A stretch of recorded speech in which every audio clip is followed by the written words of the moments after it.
Alright. It's got one side of the power supplies mounted.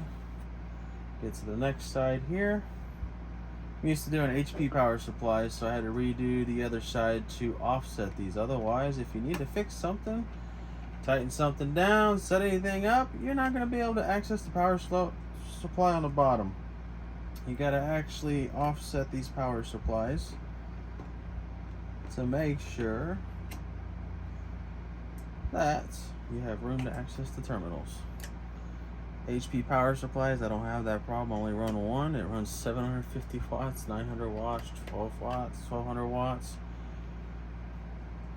Got one sitting right here. That bad boy is 750 watts. That's what's usually running in my control boxes with my Falcons.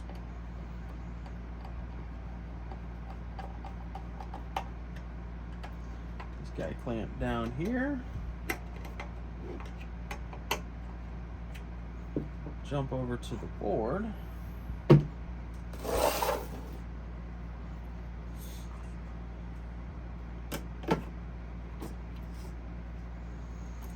you got a nice little area that this lines up with.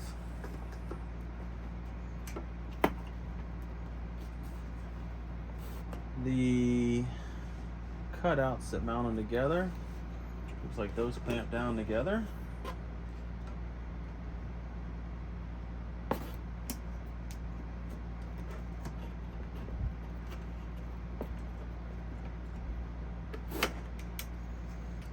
You're going to see me break this together, or we're going to see this all just work.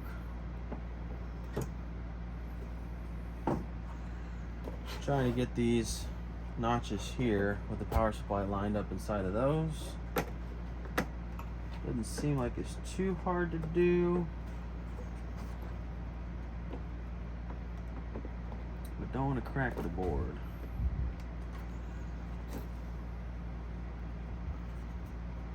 It's just fine without it. Looks like there's a small gap there. Let's see what we can do.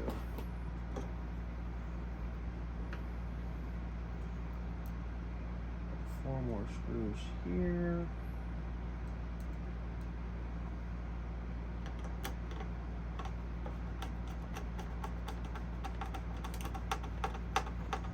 Don't force it down to break the board. Really force it down to pull those tabs down.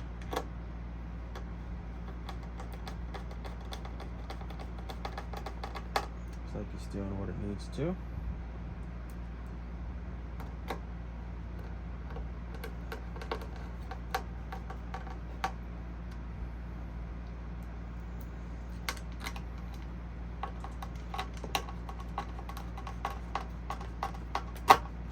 With that, we got 4 screws on the bottom holding the first power supply down. Double check all these. Let's not over tighten them.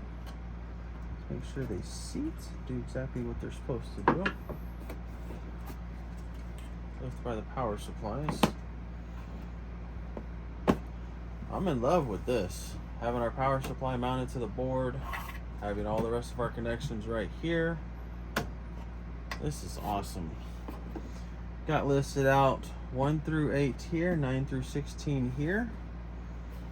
I like to run life in order, so let's utilize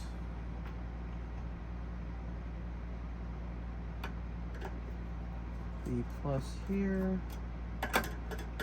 V minus here. So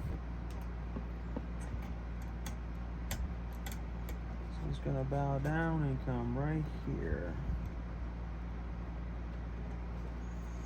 I'll come back and clean this up, get a better look on this. I might stick with that loop, that gives it ample space.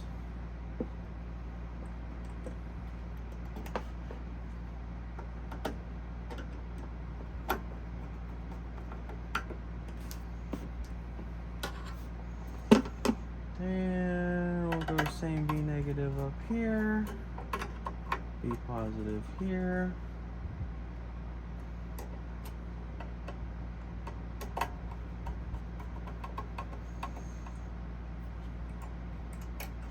See a lot of comments about how we wire up dual power supplies. I'm actually going to run one power cable to this one and then daisy chain everything to there using the same load, because I've got a 20 amp circuit that I'm plugging into. Feels safe that it's going to run it all and not overly power anything. Running 12 volt pixels. Should probably run 5 volt pixels. Yeah, straightforward and simple. Figure out a way to do this and clean this up a little bit, because this is not my forte. But I do like that these come pre-wired, pre-soldered. So this is what it's going to look like once it's connected up. We're giving power to the board from 2 power supplies.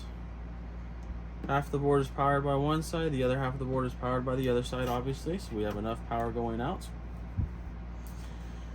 Gonna get some power cables routed to this, get this fired up and connected to my other Experience Lights controller, and see if we can't get this to fire off some lights for us once I get it programmed in. We'll see you on the next one.